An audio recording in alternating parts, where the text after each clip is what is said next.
여러분 이제 가끔 은퇴하신 이후에 시골에 가서 귀농을 하시는, 은퇴 후 귀농을 꿈꾸시는 분들이 가끔 있죠. 가셨다가 그 귀농을 실패하고 다시 도시로 돌아오거나 이제 이렇게 되시는 분들이 참 많이 늘어났다고 합니다. 이유가 뭐냐면 일단 시골에는 병원이 없잖아요. 병원이 머니까 도리어 노인들에게 가장 필요한 그런 기관들, 그런 시설들은 대다수 도시에 몰려 있습니다. 그러니까 노인들이 살기에 좋은 곳은 시골이 아니라 젊은 사람들 시골에서 살기 훨씬 편한데 노인들에게도 필요한 곳은 도시다.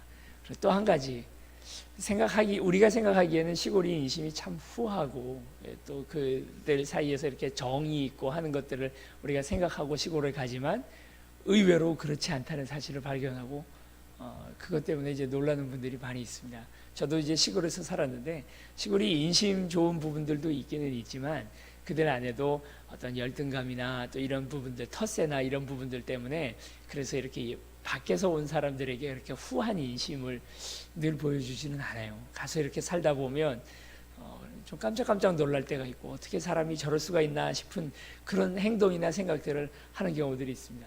시골에서 한번 뭐 하나 꼬투리가 잡히면 그게 소문이 금방 납니다. 그것도 그냥 이렇게 소문이 나는 게 아니고 팩트가 이렇게 전달되면 좋은데 뭐가 잔뜩 붙어가지고 한 몇 단계만 지나고 나면 희한한 이야기를 많이 하게 되죠. 그게 이제 시골 인심입니다. 베들레헴은 시골이잖아요. 그리고 아주 폐쇄적인 그런 곳입니다.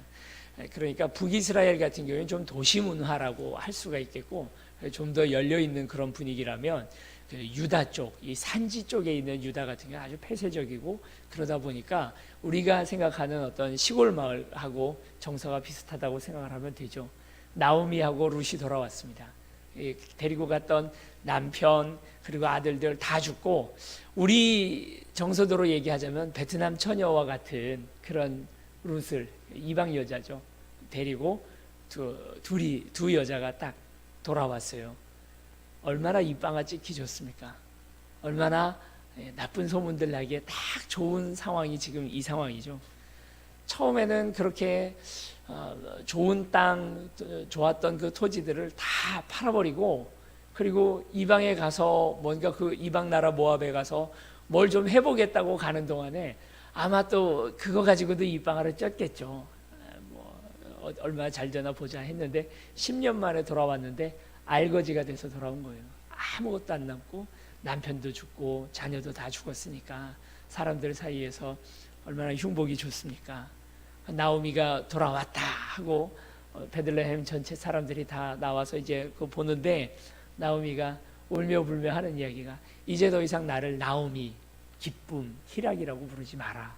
나는 마라, 슬픔과 괴로움이다 하고 울며 했죠. 온 동네 아마 베들레헴 신문이 있다면 탑 기사 항상 올라가 있는 것이 나오미와 룻에 관한 이야기일 것입니다. 좋게 보는 사람보다 안 좋게 보는 사람들이 훨씬 많습니다.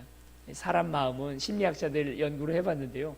이런 일들이 벌어질 때 긍정적으로 보느냐 부정적으로 보느냐 대다수 80-90%는 부정적으로 본답니다.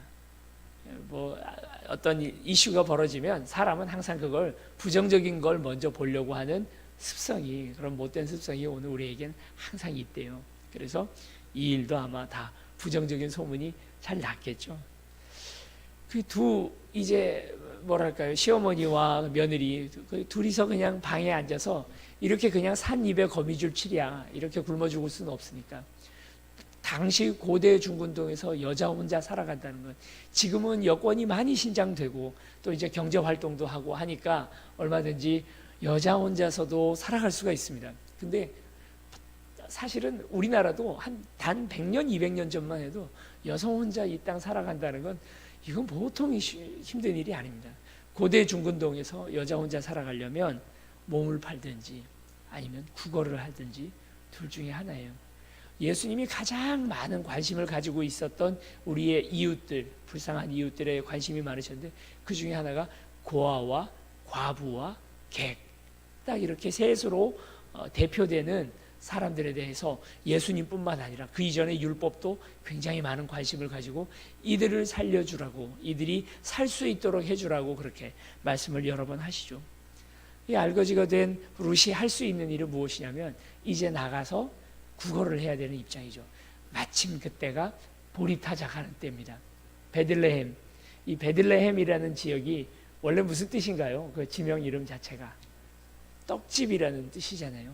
여러 가지 학설이 있습니다만 왜 베들레헴으로 불렸을까 여러 가지 학설이 있습니다만 일단 유다 산지 안에서 그렇게 농사가 잘 될 만한 그런 곳이 별로 없는데 유일하게 베들레헴에서는 농사가 되니까, 그러니까 빵을 먹을 수 있는 곳, 베들레헴 그런 곳이다, 그렇게 생각을 해볼 수 있습니다.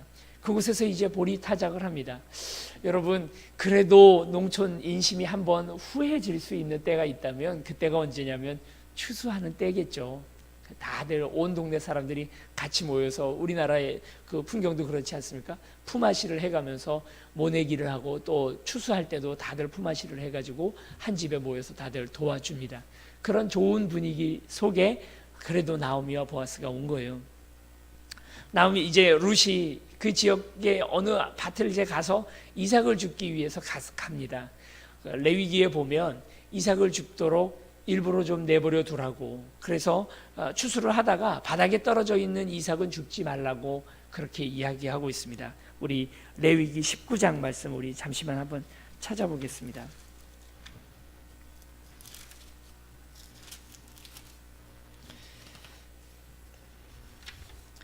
레위기 19장 9절에서 10절 말씀 174면에 있습니다. 같이 한번 읽어보겠습니다. 시작.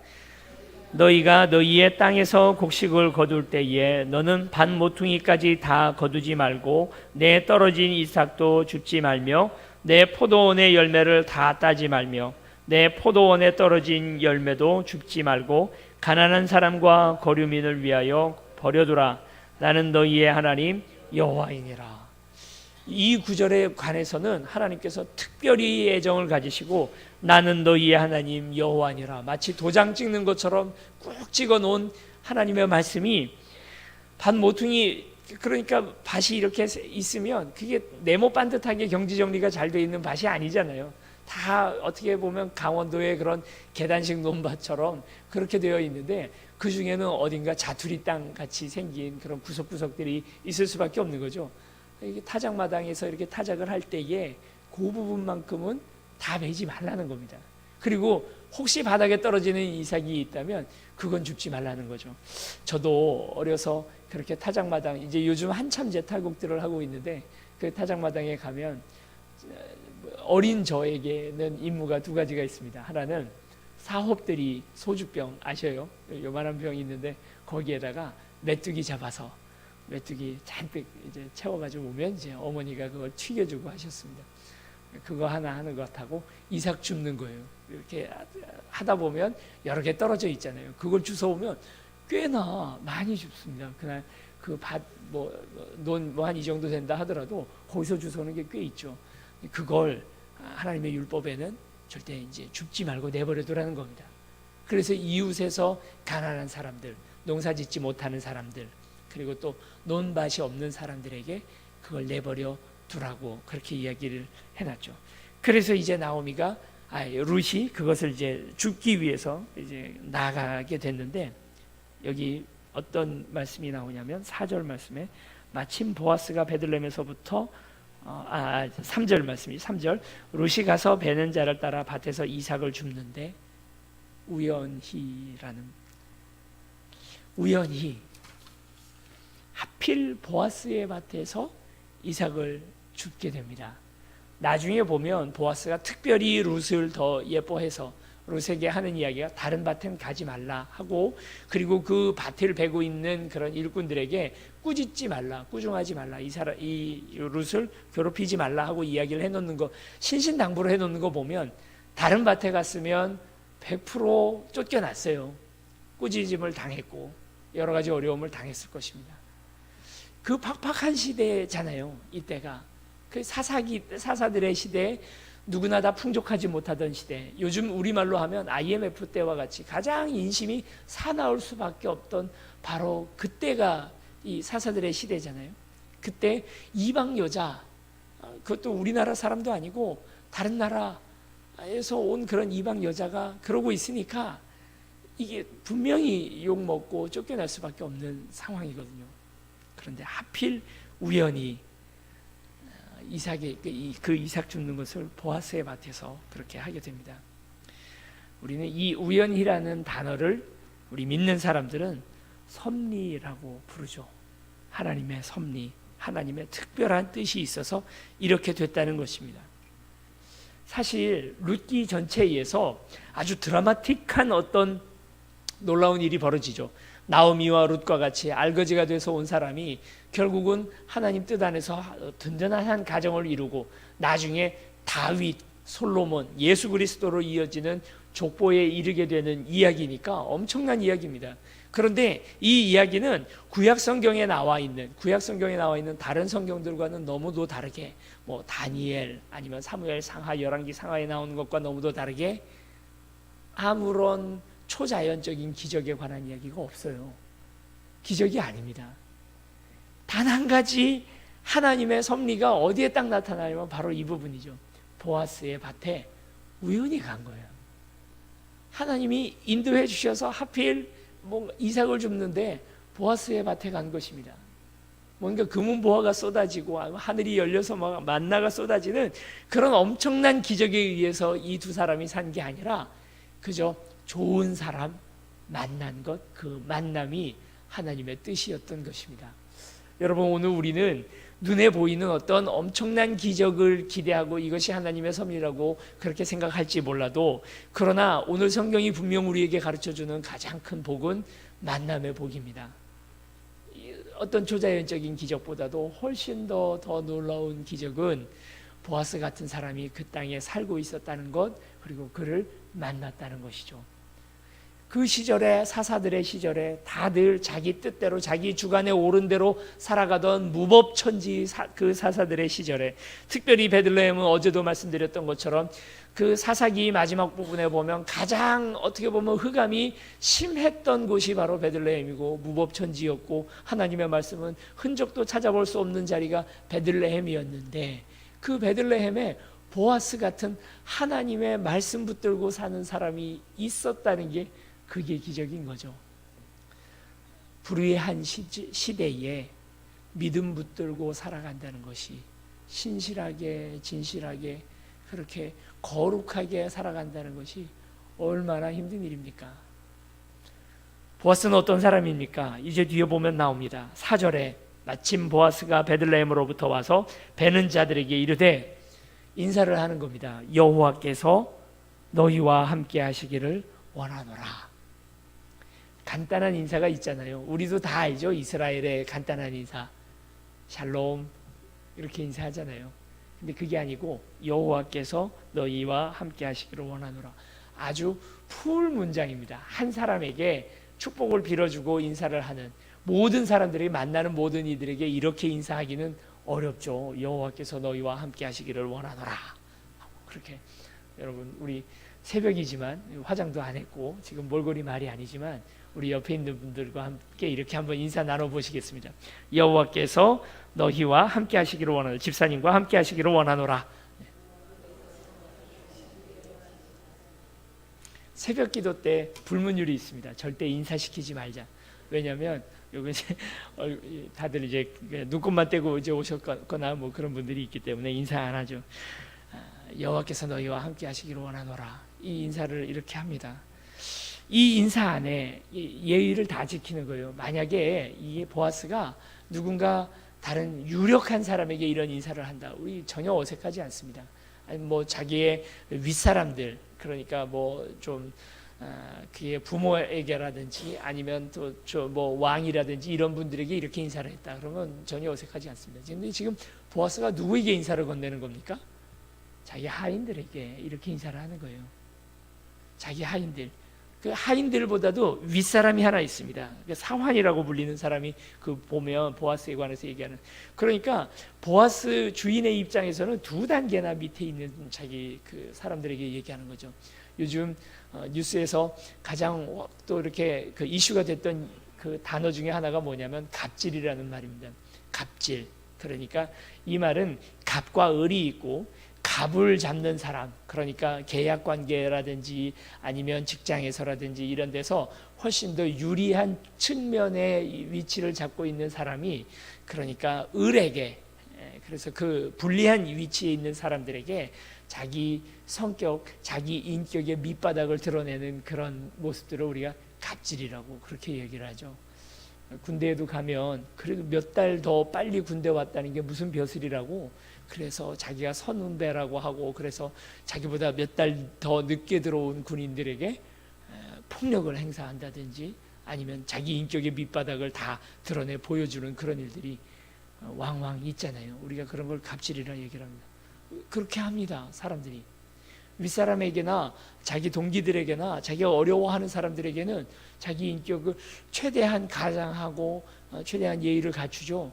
그러나 그렇지 않은 사람들, 자기 밑에 사람이라 생각하면 여과 없이 자기 인격의 밑바닥을 다 드러내는 거예요. 자기 욕심 다 보여주고, 그리고 쌍욕을 한다든지 그 사람의 인격을 완전히 무시해버리는 그런 처사들을 사람들이 하죠.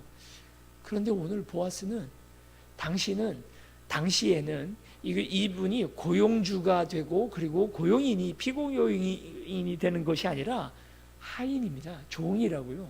평생 자기를 섬겨야 될 사람들에게 여호와께서 너희와 함께 하시기를 원하노라 하는 정도의 인격이 보아스입니다.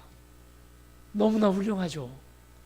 어떻게 이런 사람이 멸종하지 않고 살아남아 있을 수 있었을까? 사사들의 시대, 그 수백 년 전란의 끝에 보아스 같은 사람이 그 땅에 살고 있었던 것입니다. 여기서 또 한 가지 우리가 생각해 봐야 되는 건 이것입니다. 보아스가 이 하인들에게 예절을 다 하잖아요.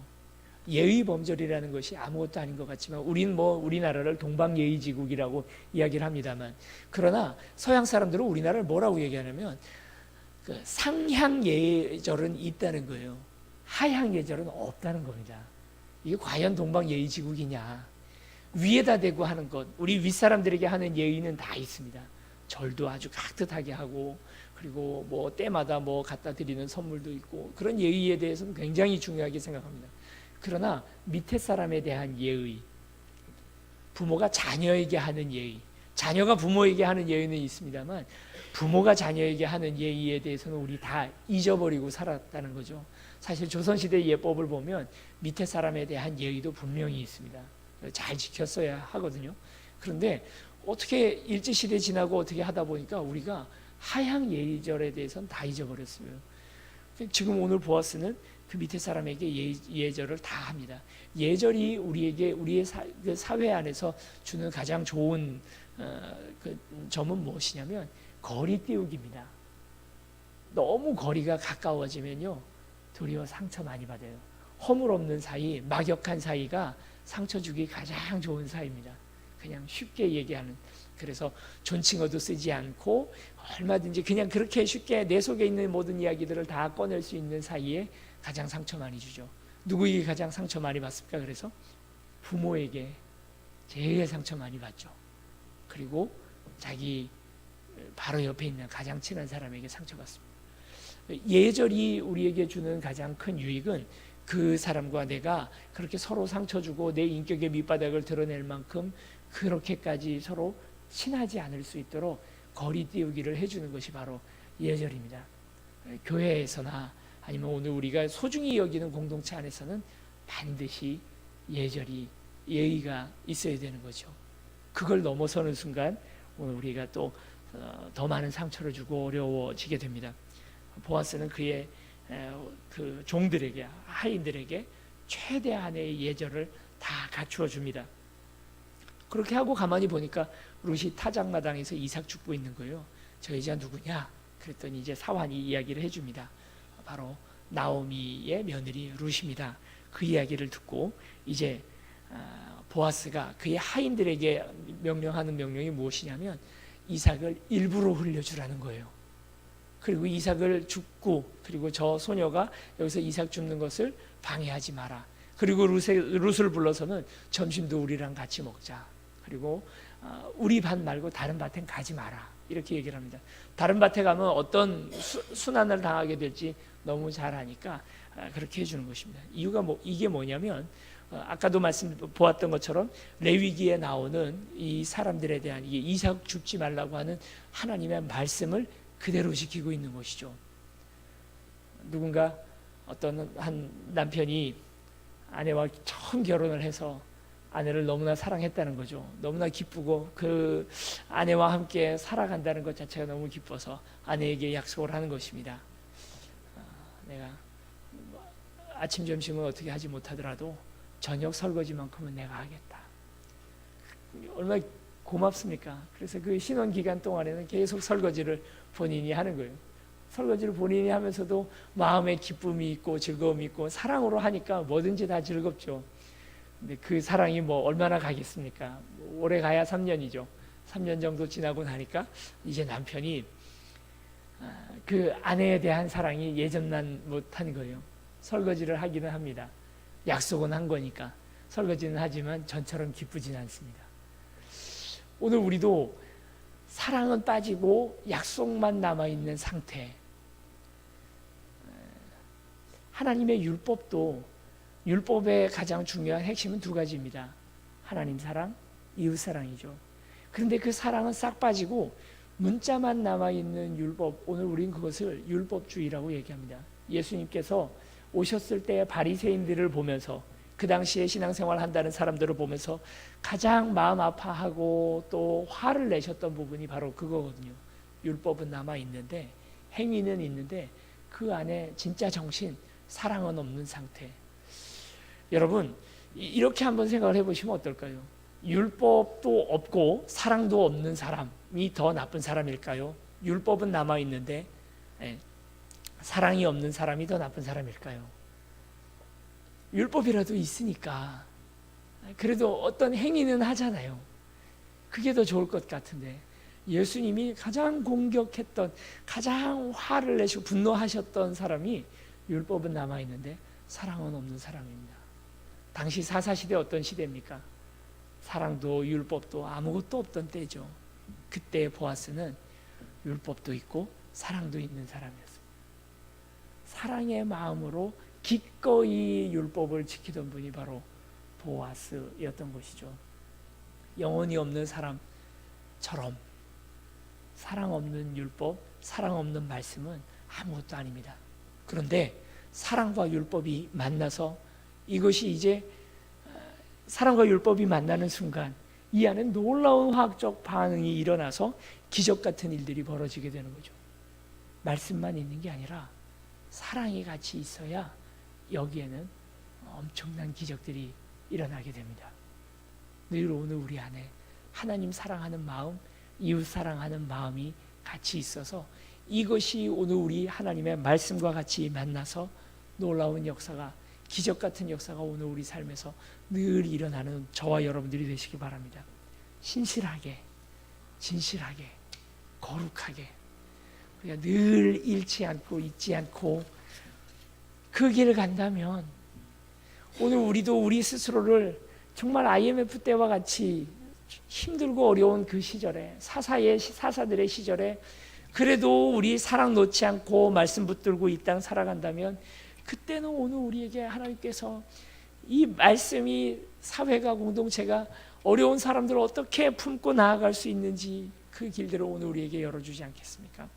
상처 많이 받는 사회 공동체인데 이 땅에서 그래서 PC방에서 하나 좀 잘못했다고 칼을 들이대는 이 시대, 이 험악한 시대에 그래도 말씀이 있다면 그 안에 또 사랑이 함께 있다면 이것이 오늘 우리 사회가 훨씬 더 행복하고 즐거움으로 갈 수 있는 길들이 이 안에 열릴 수 있지 않겠나.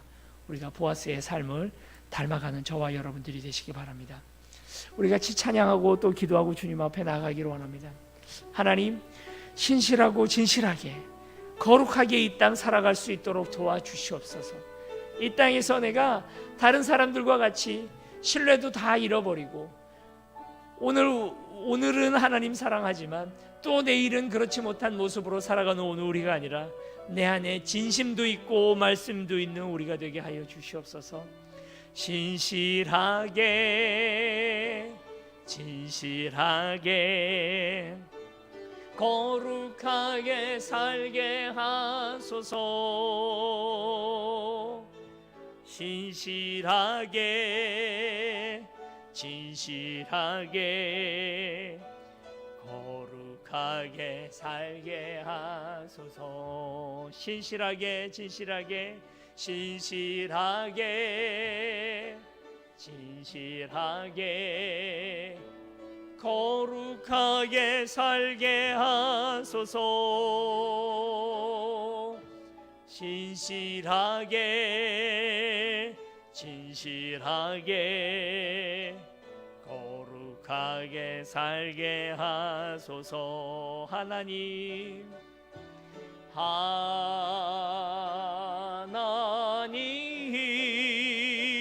나의 마음 만져주소서. 하나님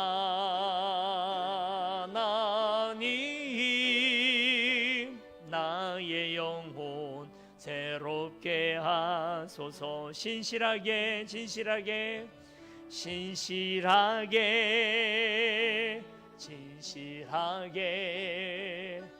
거룩하게 살게 하소서. 신실하게 진실하게 거룩하게 살게 하소서. 신실하게 신실하게 진실하게 거룩하게 살게 하소서. 신실하게 진실하게 거룩하게 살게 하소서. 하나님 하나님